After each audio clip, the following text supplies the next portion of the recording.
Welcome to my channel. జంతికలు ఎక్కువ నూనె పీల్చుకోకుండా గుల్లగా రావాలంటే పిండిని ఏ కొలతలతో ఏ పద్ధతిలో కలుపుకోవాలో ఈరోజు ఈ వీడియోలో చూద్దాం. ఎక్కువ మోతాదులో జంతికలు తయారు చేసుకున్నప్పుడు కూడా ఒక్కరే సింపుల్గా ఏ విధంగా తయారు చేసుకోవచ్చో ఈ వీడియోలో చూసేయండి. ఒక వెడల్పాటి ప్లేట్ని తీసుకోవాలి. ఇలాంటి ప్లేట్లో అయితే ముద్ద కలపడానికి ఈజీగా ఉంటుంది. ఇప్పుడు 3 గ్లాసుల శనగపిండి తీసుకుంటున్నా. 1 గ్లాస్ శనగపిండికి 3 గ్లాసుల బియ్యం పిండి చొప్పున 3 గ్లాసుల శనగపిండికి 9 గ్లాసుల బియ్యం పిండిని వేసుకోవాలి.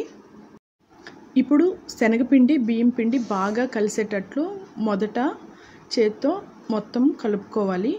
ఇలా కలుపుకున్న తర్వాత ఇందులోకి 1.5 స్పూన్ పొడి కారము, అలాగే 1 స్పూన్ సాల్ట్ వేసుకోవాలి.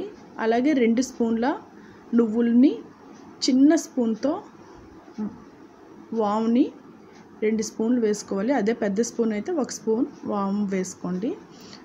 ఇప్పుడు ఇవన్నీ కూడా ఆ పిండిలో కలిసేటట్లు బాగా కలుపుకోవాలి. ఇప్పుడు 50 ml ఆయిల్ తీసుకొని బాగా వేడి చేసి ఇందులోకి వేయాలి.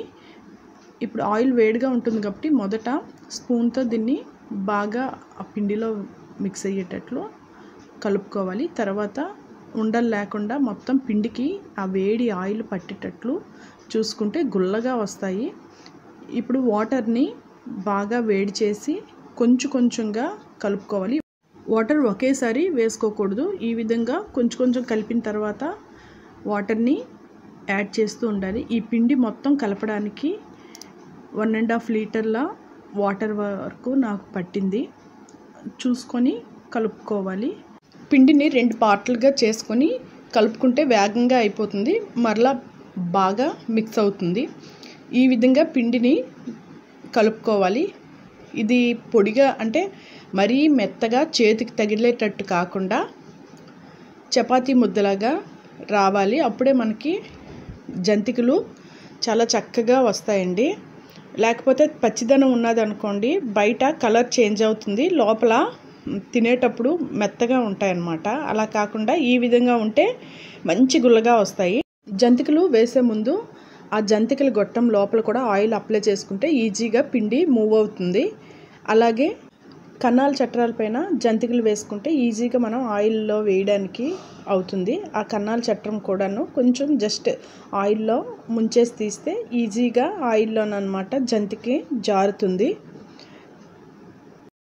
ఇప్పుడు మనకి కావలసిన సైజులో ఈ విధంగా వేసుకొని ఆయిల్ బాగా వేడైన తర్వాత అందులో ఒక్కొక్కటిగా వేసుకుంటే సరిపోతుంది. మనకి ఈ ప్రాసెస్ వేగంగా అయిపోవాలంటే ఈ జంతికలు వేగేలోపు మనం ఒక 2-3 ప్లేట్లు పెట్టేసుకొని వాటిలో జంతికలు వేసుకొని రెడీ పెట్టుకుంటే 1 by 1 వేగంగా వేయించేసుకునే వీలుంటుందన్నమాట. ఆయిల్ కూడా ఎక్కువగా మరిగిపోదు. జంతికలు తయారు చేయడం కూడా ఒక్కలే చేస్తున్నా సరే సింగిల్గా వేగంగా తయారు చేసేసుకోవచ్చు. 2 వైపులు కూడా ఈ బ్రౌన్ కలర్ వచ్చేంత వరకు జంతికలు బాగా వేగనిస్తే చల్లగా అయిన తర్వాత చాలా గుల్లగా కరకరలాడుతూ ఉంటుంది. ఈ ప్రాసెస్లో చేసుకోవడం వలన ఆయిల్ కూడా ఎక్కువగా పీల్చుకోవు, గుల్లగా కూడా ఉంటాయి. ఎక్కువ రోజుల పాటు నిల్వ కూడా ఇవి ఉంటాయి. ఇలాంటి మరిన్ని వీడియోల కోసం మన ఛానల్ని సబ్స్క్రైబ్ చేసుకోకపోతే ప్లీజ్ సబ్స్క్రైబ్. ఈ వీడియో మీకు నచ్చితే ఒక లైక్ చేయండి. మీ ఫ్రెండ్స్కి, ఫ్యామిలీ మెంబర్స్కి షేర్ చేయండి. Thank you for watching.